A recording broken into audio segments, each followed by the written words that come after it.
This is the world of hairdressing that I inherited. It came from the masters like Antoine, Alexandre, Kenneth Patel, and Vidal Sassoon. It was really like the golden age in hairdressing. But that's all been slipping away.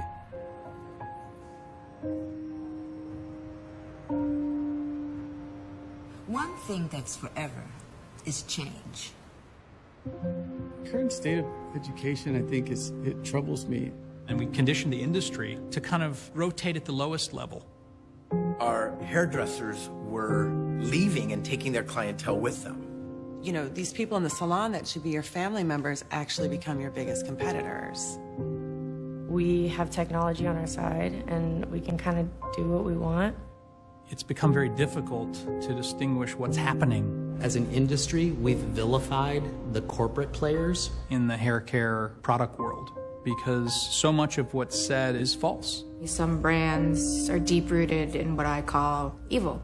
You can just go to a salon and cut hair in some states. To get a license to hold a pair of scissors and a comb, I don't think it's necessary. I would guess it's because there was a really strong lobby that said we don't need to be regulated. Deregulation is very, very scary. It's changed from commission to booth rental. The commission salons are dying. In order to keep up, do I need to open booth rental salons? A lot of salon owners think that the idea of letting go, that chaos and bedlam is going to take place. It breaks down all those barriers that you have. How you can charge $60 for a haircut after you stay 30 years behind the chair? How? My own son has just graduated beauty school, and unfortunately, this is the world that he's inheriting.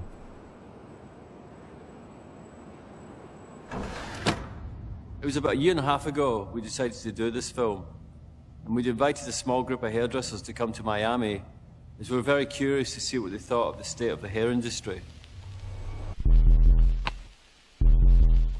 Salons are just getting cheaper and cheaper. We shouldn't be competing against the same companies that we're doing business with. There's a dirty word for me called the industry, right? Who's the industry?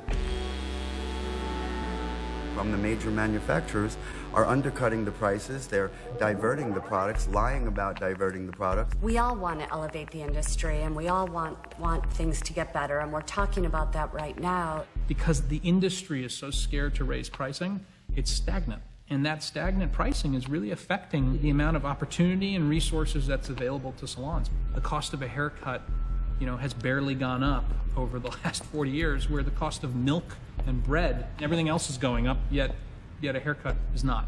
If we could start teaching some of these business philosophies and really help the salon owner, then we can change a whole industry.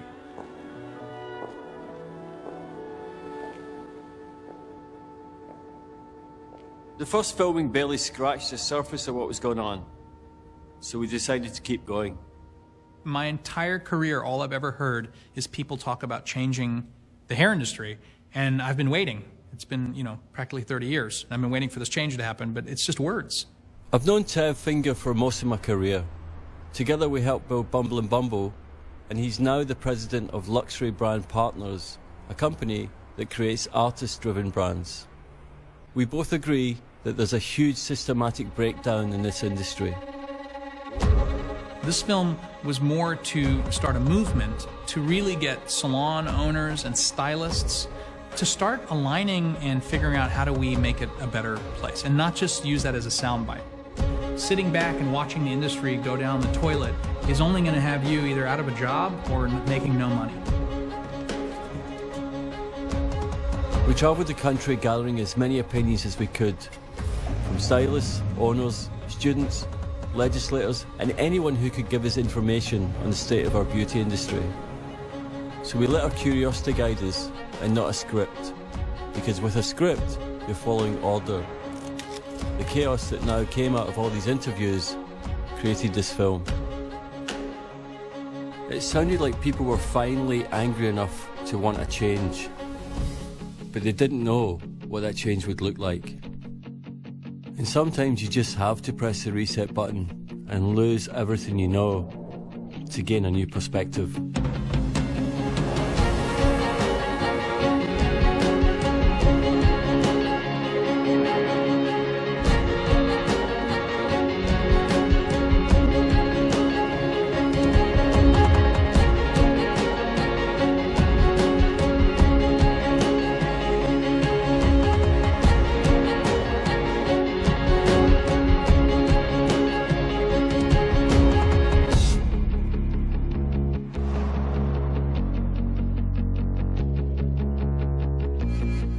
Every great hairdresser that I've ever met has mastered the classics. They understand what the masters have brought us, and that the path to becoming great starts with the core values in education.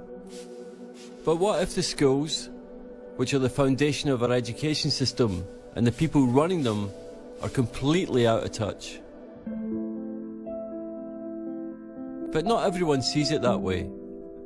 So I spoke with Representative Kathy Hawkins to see what the government really thinks you're getting from a beauty school education. So the beauty school teaches you not only how to cut hair or to color, but also the business component. The health aspect is giant. Sounds pretty great, right? I think I'd be lining up to go to school if that was true. But the reality is, that's not what's going on. Beauty school right now is broken. They're handing these graduates a roadmap of 1950s Los Angeles, and they're telling them to navigate the streets today with it. My issue with beauty school is that they're not really teaching relevant content that translates into what you do behind the chair. Beauty schools cover nails, facials, massage. I mean, if you're going to school because you want to be a hairdresser, then you should be studying hairdressing. Beauty school it's this place where you're really, again, going to learn to pass the state board. It's not where you're learning how to do your skill set. All of that comes after school. I work with a lot of students coming out of school, and they're not comfortable. Well, why? What aren't you being taught? Nothing is being taught that is currently being requested in the salon. You know, I know it's a little controversial, might offend some teachers and schools out there, but that's the reality of 90% of the education system. Like there wasn't like a real level of respect, I don't think, between the educator and the student. For many years, people have questioned most of the existing beauty school system. People go to school to get a license. However, we realized a change should have been made more than 10 years ago. Well, I think that we're our own worst enemy when it comes to state licensing. It hasn't been changed for years. The testing and the things that they're tested on don't make sense anymore. Just some of the things that we do, that we look for, they're not relevant anymore. Right now, every state has their own requirements for you to earn your license. And the difference can be thousands of hours and dollars. I think it'd be a lot easier for everybody if you standardized it. Various states have different rules, and in some states, you may need 900 hours, in another state, 1,500 hours. If you had to quantify the 9 months at beauty school to what you really needed to learn, how long would it take? If beauty school went the way that it should go, it should take about 3 months. If 3 months is all it really takes, why are schools forcing students to do up to an average of 1,500 hours? But then again, do you think a school could charge 15 grand for a 3-month program? I don't think so. And what's your school's motive? To fill that seat, to make that dollar? To get you out, to get another student in? That's not okay. I think that putting someone through 1,600 hours is only a way for cosmetology schools to make money. I mean, they're literally getting $20,000 for this student to go there. So let's clarify it here. There's two types of schools. You've got a vocational beauty school, then you've got what we call the private schools. Vocational schools and some of the private schools accept federal grants and financial aid. On average, the cost for beauty schools is anywhere between $10,000 to $25,000. All of that seems pretty straightforward. So where's the problem? When I was in school, that there was 32 of us started and only 9 of us graduated. The average dropout rate in beauty schools is about 50%. And to me, that's completely fucked up. I'll tell you what, the root of the problem is an outdated curriculum. It's causing students to drop out, which caused loans to default. That makes the government want to pull back on student loans, which is leading to a much bigger problem. I think the major hurdles in overcoming the educational system is school directors and owners realizing that it's not just about money. What do we do to make sure when that student graduates and gets a state board exam, they know a little bit more so they'll have a much easier career? Actually, John Paul owns a different type of school than what we've been talking about. And to me, It's in the top end of the school system. So I wanted to hear from one of these schools myself. So I went to LA to see some of my old friends who run the Tony and Guy Academy. The government requires that all schools meet the same standards. So I asked Zach how he deals with this. Challenge to me was we need to reinvent the classics, keeping what has made our brand so strong, which is our education, but how do I somewhat simplify it a little bit? They will kick your butt, make you go through all the basics to get to the advanced, but once you get to the advanced, it's so different than anything I could have ever taught myself. I love just working on and cutting hair. My first big chapter of my career is going to be in the salon behind a chair doing clients. What these kids are really getting is definitely more than a license. It's the understanding that a continuous education is the source of a great career. It's one thing to get an education from a great school, but even the top private schools share my frustrations with this dysfunctional system. There isn't a unity amongst all the academies across America, which makes people still think that, you know, we don't necessarily know exactly what we're doing. If one person's doing one thing, one person's doing another thing, and the regulators are not taking us as serious.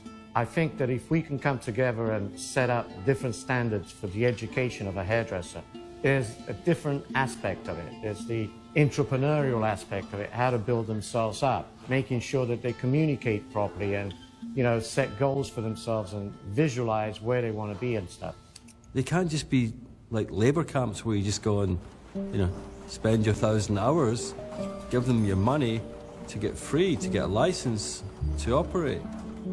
So I've heard the good and the bad, and it's clear there's an outdated curriculum.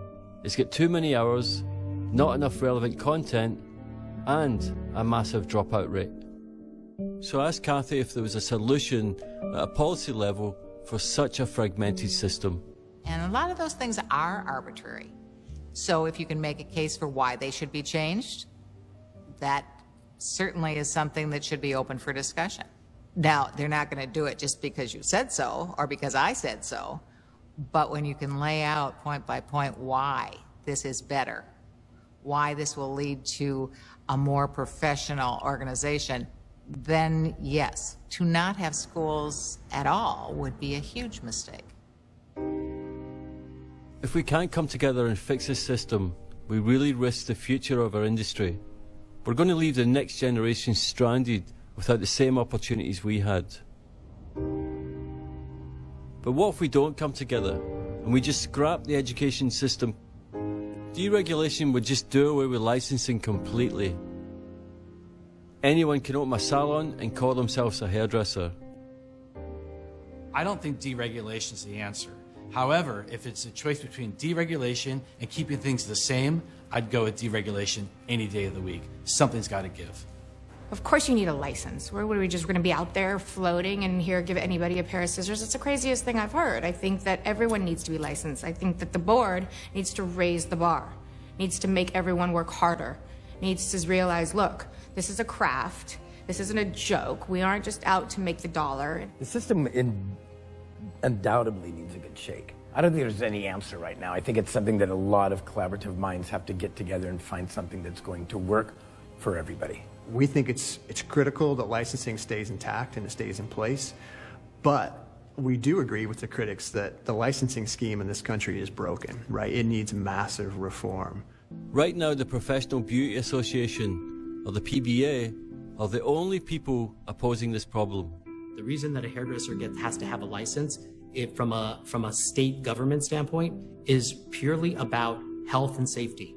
Do you know how to sterilize your equipment? Do you have the right procedures so that you're not endangering the general public? And it's not about the state saying, hey, you know, you have to be a great hairdresser. The state says you have to be a safe hairdresser. That's where their line should stop. And then it's our job as an industry to help bring forth the rest of the training and the rest of the information. The sad fact is, these legislators that are regulating our industry don't know anything about hairdressing or the people involved with it. The reality is you got a bunch of old white guys making these laws and they've never stepped foot in a salon in their life, so they really don't know. And they're being whipped up with these other opinions. We haven't done a good job as an industry to to demand, hey, look, if we're going to license people, here's the kind of things we should be looking for. I hate to say this, but the PBA have been fighting a losing battle for years because we as hairdressers don't give them any support. So what are the other solutions? If we could license our students, you know, that they go through our program and then we qualify them. They are licensed hairdressers. And guess what? Let them go after they have a license, take it to the government, let the government have their money, so then everyone's happy.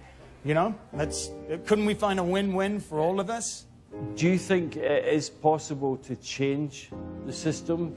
The only way that we can change it is if we're a unified industry, right? So that if it's salon owners and school owners, manufacturers, right, we have the most impact of any industry, and yet we haven't come together to really drive a common agenda. And I think we can. If we don't get together as a group of hairdressers and say, look, we need to stabilize across the board of the country what hours we should be doing, and let's look at the curriculums that we're teaching for somebody to get a license, the whole thing could come apart.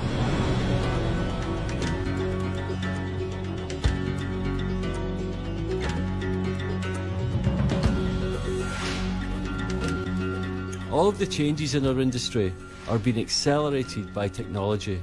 This has led to a new breed of stylist and consumer. The beauty industry is growing. When you look at technology, the new literacy, people want the red carpet because they saw it on Instagram. Beauty is not only in the eyes of the beholder, it's in the eyes of Instagram. It's almost like a digital art show that you can keep constantly updating yourself in. Because of technology, stylists can now book their own appointments, they could run their own credit cards, they could do their own marketing, and they could kill it at age 24. I think is powerful.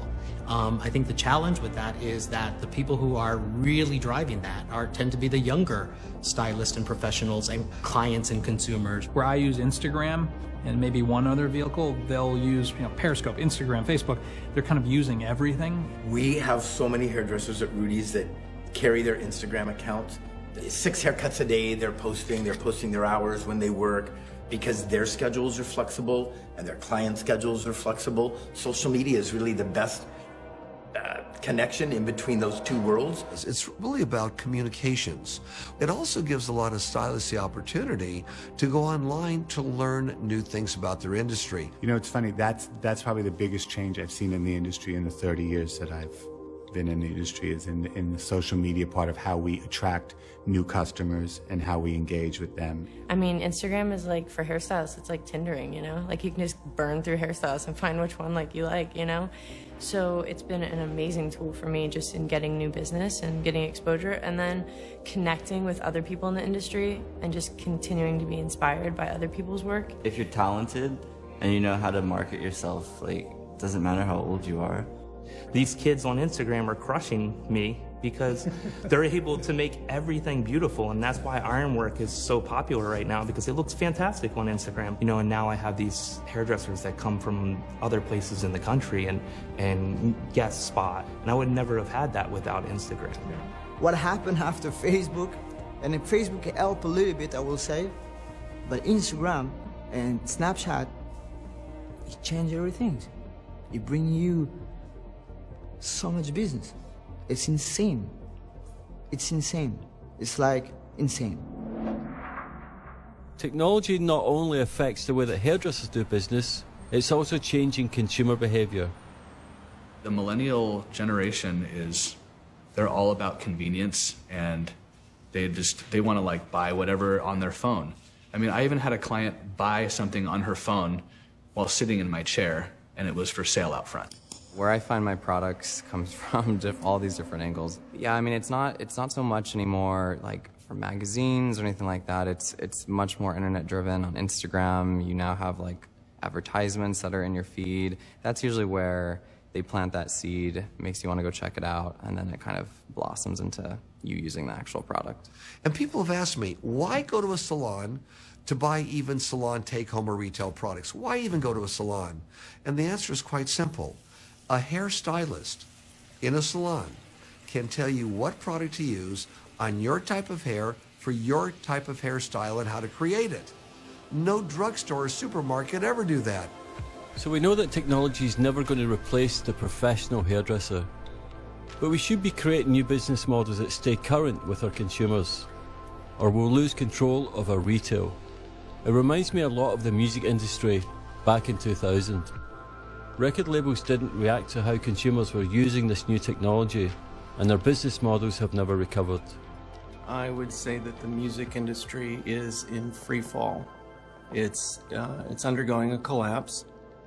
People are buying less and less music, and they decided to rent it through streaming. Artists really need to find a new avenue for revenue outside of performance and licensing. Bruce is the founder of one of the most influential record companies of all time. He discovered bands like Soundgarden and Nirvana. I started a record company called Sub Pop, and there was a unique collection of artists who didn't fit the standard rock star mold. It wasn't a bunch of millionaires trying to start their own label. It was a bunch of outsiders who were very resourceful, started with $20,000, and eventually turned the music industry upside down in the early 90s. Technology is always going to evolve, and if you're not willing to ride the wave and see the potential, recognize the potential of these changes, you're going to be left behind.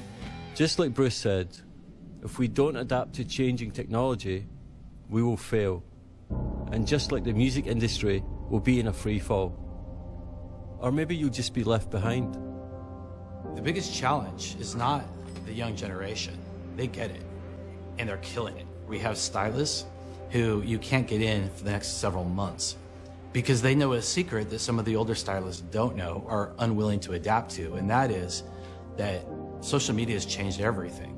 It is the #1 way to build a clientele and retain a clientele, and ignore it at your own peril. If you don't adapt, you will get swallowed up whole by somebody who understands that.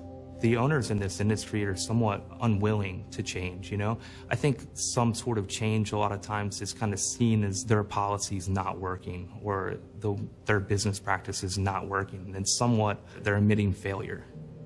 I think the fear of salon owners and older hairdressers of what my generation is doing comes from almost a point of jealousy in a way. Like they're just hitting their head against the wall, like, why didn't I get to do that? It's the old way of thinking that the leader needs to come up with all the creativity, with all the ideas, with all the direction of where everything is going. And that's what was our initial fear. You know, it's coming from another source. Me, on my Instagram, I don't use my Instagram. I want my kids, people work with me, I want them to do it for me. Because they're born with that. It's the new generation that we arrive. I want to go with them. I don't want to fight them, you know? I want to grow with them. One of the things that millennials do really well is, you know, they're great at broadcasting their value and making it seem like everybody sees their value. They have 1 million followers, right? So if you have 1 million followers, everyone must think there's huge value in what you do. So they've figured out a different way of making the experience. So it's almost like you're coming to a celebrity. And they got an amazing clientele. You know, they got a wait list that's, 6 months long, you know? My wait list is like 6 weeks long. The clientele dictates the value. People have been shamelessly promoting themselves for years, and it's just now more people have access to like shameless self-promotion. But I think still at the end of the day, if you're not good, you're not good. And it's just, you're not going to sustain. So it's just kind of like, I think the mediocrity always fades out. While we were talking before about having, millennials here and boomers here and Xers here, the truth is those three generations can benefit greatly from each other if they use each other and learn from each other and adapt to each other's styles. There's things that the boomers are doing that are powerful. They work really hard and they have great work ethics. But then on the flip side, the millennials, they sometimes work more intelligently. It'd be really interesting if for a while we actually reversed things and let these young kids that are coming out doing fun stuff give everybody else education on how to change their business. There's a tendency to see the millennials, the new generation, coming into business as taking away of a certain kind of hierarchy. The fear of, you're going to knock me off my pedestal. What we're doing is adding more chairs to the table. Because the millennials add to what we are doing. They breathe life into it. They breathe technology into it. And if we are not paying attention to the new technology, we are not literate. And that's how we need to look at it. Not as in a hierarchical sense, but in a team-building sense. When you can run your business on a smartphone, the four walls of a traditional salon suddenly seem outdated. Hairdressers are becoming more independent, and they're moving increasingly towards a non-commission business model. There are many variations of salon models, but let me explain the most popular ones. A commission salon is where someone sets up the shop and all the hairdressers are employees. In a chair rental, the stylists are all independent contractors, and they're just basically renting their chairs. There's also hybrid variations of both of these models. Right now, a new model called salon suites are becoming the most popular option.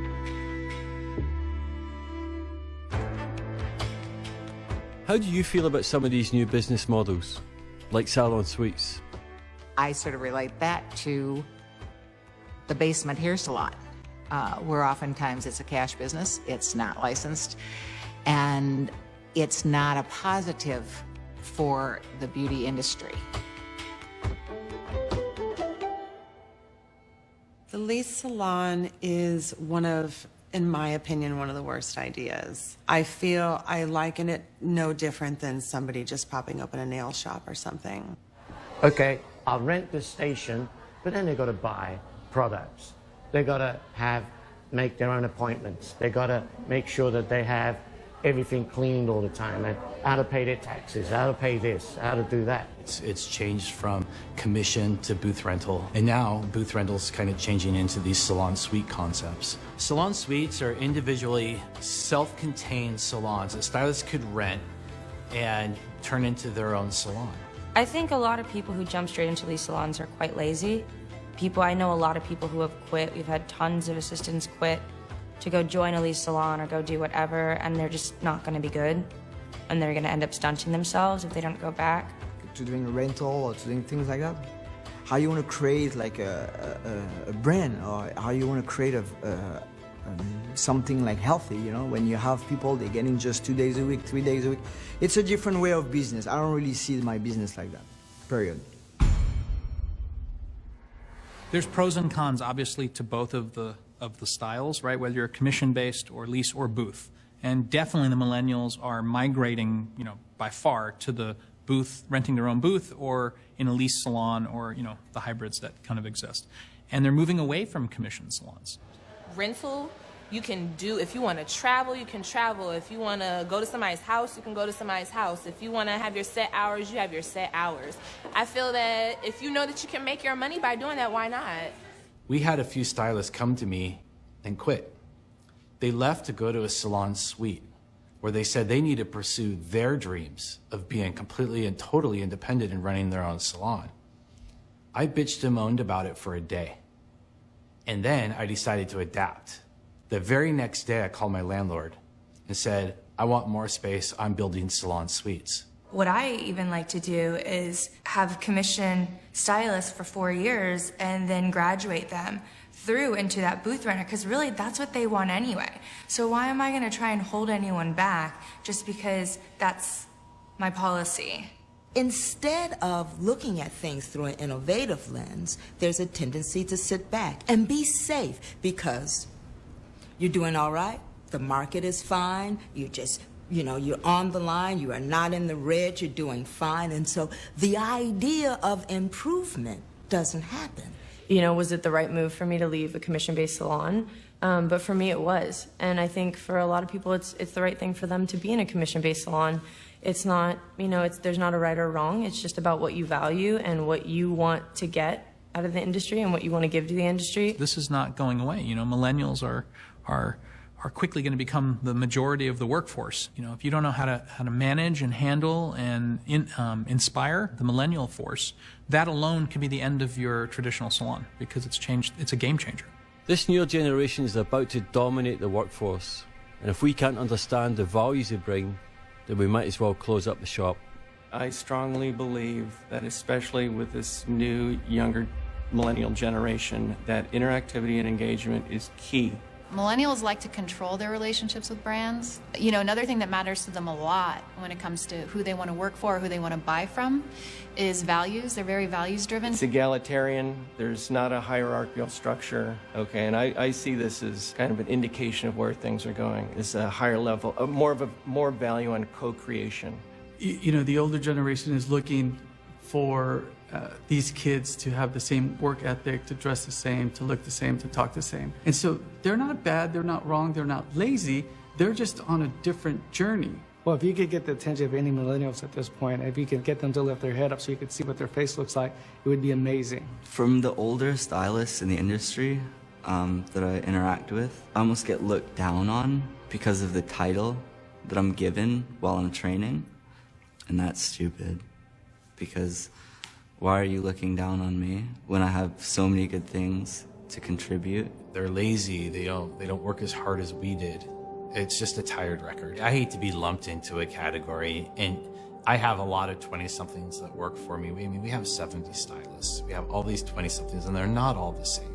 And some are better at social media than others, and some are more ambitious than others, but you'd get that from any generation. There is a big emphasis on inspiration over skills. The skills are the work, you know, and it takes time, and you have to be a little bit more focused. It's a little bit more boring, and given their attention spans, you know? I don't think that they're lazy. I think they have so many things going on in their head, they're skipping around. And work may only be 4 hours of what they can handle skipping around in their head that day because they have so many other things going. In reality, I can't even sleep sometimes because I'm thinking about so many things, and I'm on my phone till 5 in the morning doing research and constantly trying to build myself to the next level.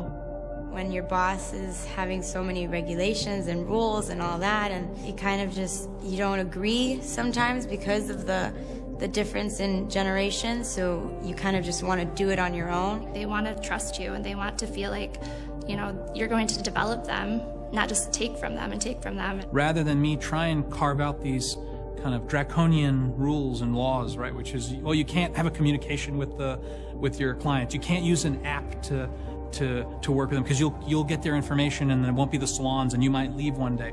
If you're thinking of it from a fear-based mentality, you're going to lose.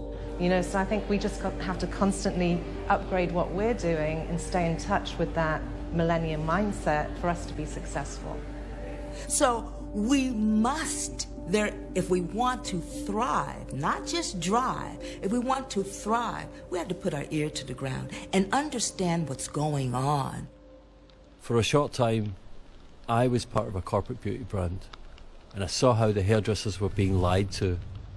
They tell hairdressers that their products are only for professionals, but they'll put them in any drugstore that will give them a shelf.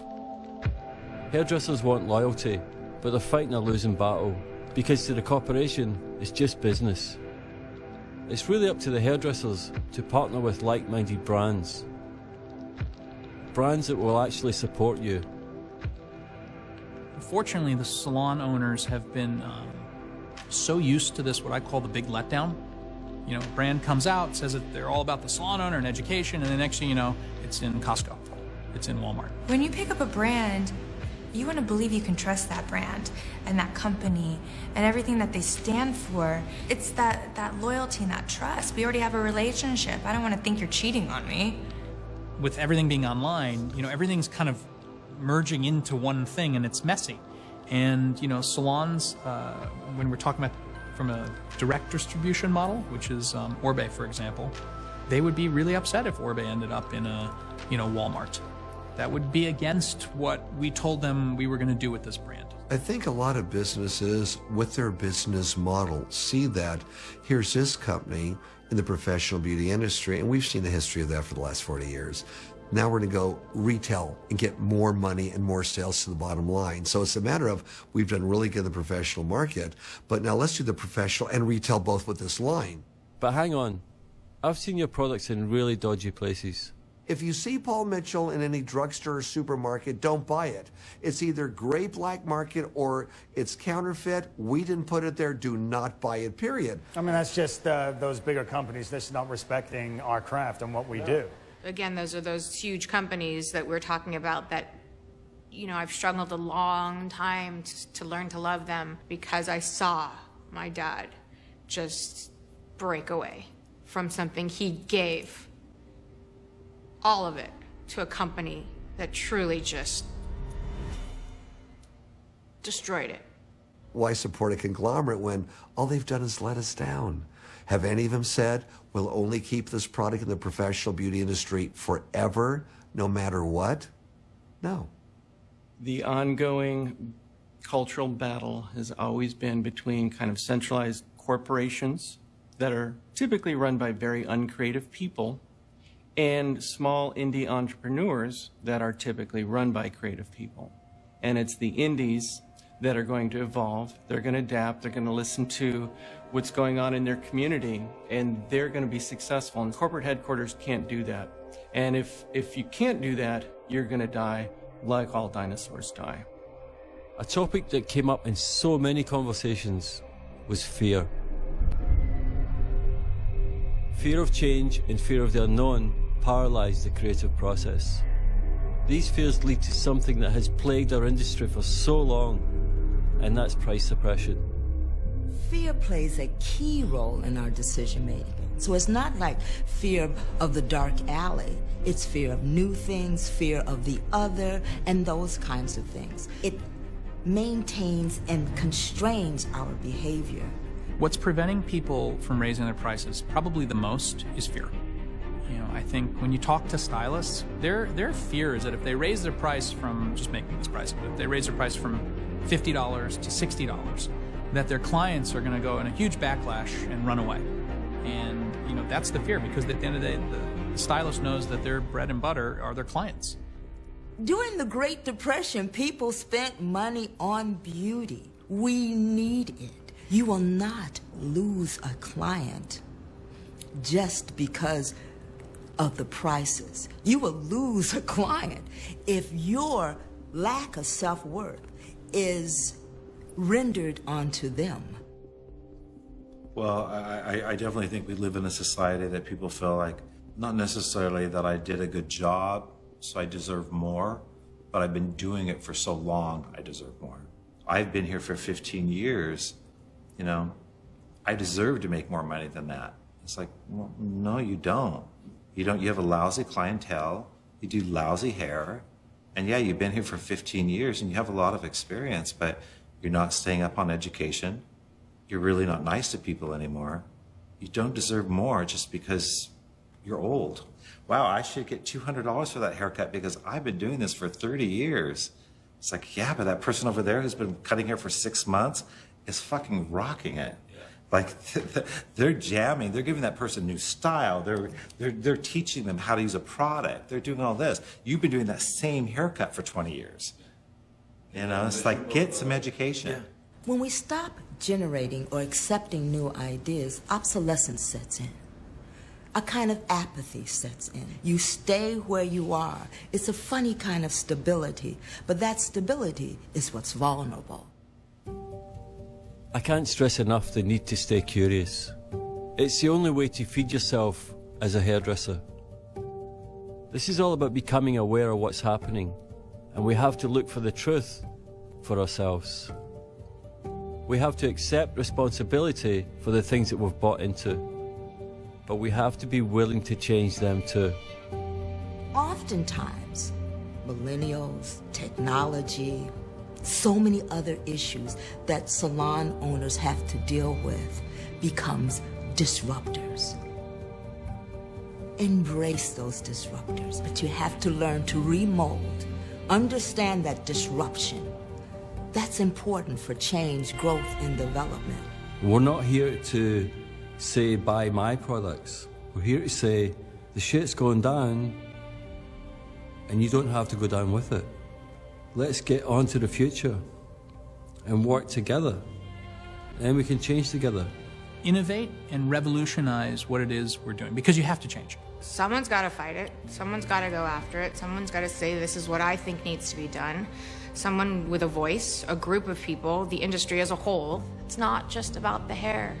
There's a revolution that's taken place. This revolution, a lot of people are just figuring out, but it's 5 years in the making already. And if you've dug your heels in and you've been reluctant to this revolution and change, it's not too late. But it needs to start now. Change it from just fear to taking a risk that you can count your blessings and new ideas as you move forward. And if there's a change in that pathway, walk it, dare to walk it. Make a decision and do something, because if you don't, you're gonna die. If you don't innovate, you're gonna die. And if you sit around and wring your hands and say, woe is me, bye-bye Felicia, you're not around. We change people's lives, we give looks, we set trends. You know, we're an integral part of society, and we have to be compensated for it. But we also have to change our ways, and we have to adapt to where society is going. You can make a difference. People, I don't think, are aware of how easy it is to be involved, so that when you do have something that is important to your industry or to you personally, you can pick up the phone and call, or you can send an email or a text. I can't stress that enough. People make a difference. And salon owners, the beauty industry is poised in a perfect position to really embrace those ruptures and see what happens. Sometimes when I need perspective, I think of my son. He's just entering this industry. It brings me back to thoughts of myself when I was his age. I think about how different the hair industry has become over the past 30 years, for better or worse. I was lucky enough to experience the golden age of hairdressing, but is the current version of our industry what I want to leave for him? We really need to start speaking up, or other people are going to do it for us. And I can't promise that they're going to have our best interests in mind.